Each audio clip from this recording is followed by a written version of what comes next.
les insectes kamikazes.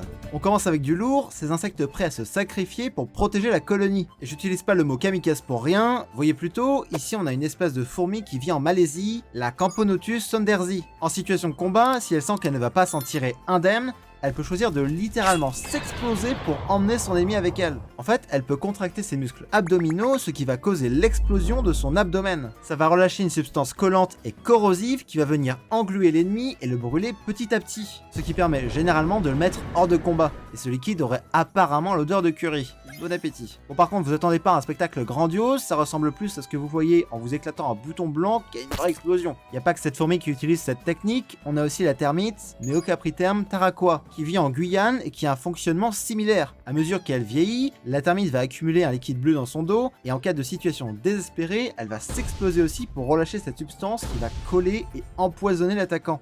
Mais se sacrifier pour se débarrasser de l'ennemi, c'est pas un peu idiot? Alors pour l'insecte qui s'explose, oui c'est dommage, et il n'y aura aucune chance d'y survivre. Mais pour la colonie, ça peut faire la différence. Quitte à perdre un membre, autant qu'il puisse faire un max de dégâts avant de tomber. Il y a beaucoup d'autres bestioles qui ont une stratégie de dernier recours, et on va en parler.